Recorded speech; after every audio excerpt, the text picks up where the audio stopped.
តាមកហាត់ប្រាណដែរអី នេះហៅមកហាត់តាមថាវាក៏ទៅក៏មកហាត់ទៀតទៅ ហាត់ប្រាណមើលមានស្បែកជើងបាត់តាមានអីទៅស្រួលដើរហើយស្លៀកពាក់អីមើលទៅពេទ្យអញ្ចឹងអីហាត់ប្រាណស្លៀកពាក់ពេទ្យខ្ញុំមកពីជួសរោមនេះអី អត់ទេខ្ញុំត្រឡប់អញ្ចឹងកាលខ្ញុំនៅជប៉ុននោះកាលហ្នឹងខ្ញុំរត់ខ្ញុំអត់ជីកង់ទេខ្ញុំអត់ដើរខ្ញុំរត់សុកគេនិយមដល់រត់យូរទៅយើងវាចាស់វាខុសទៅវាធ្លាក់តិចអញ្ចឹងយើងអត់ហ៊ានលាកស្អីទេខ្លាចរត់ទៅស្មាតោឲ្យបាបបិណ្ឌបោកលេខបោកឲ្យប៉ះពាល់បរិស្ថានណាមួយ អូយើងអត់ពេលចាស់ទៅយាអញ្ចឹងហ្មងអូអញ្ចឹងខ្ញុំអត់ផ្សេងខ្ញុំសុខចិត្តអត់រត់ទេដើរហើយឬក៏ជិះកង់អីចឹងមកពីយើងរត់ម្ដងរត់ត្រេកមកពីយើងទេយើងអត់អីរត់កីឡាគេលៀកមិនគេរត់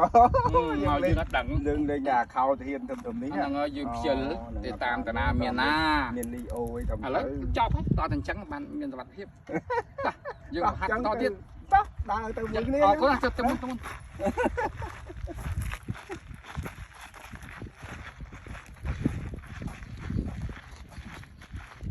ដាក់ម៉ៃរ៉ាដែរនិយាយលឺហ៎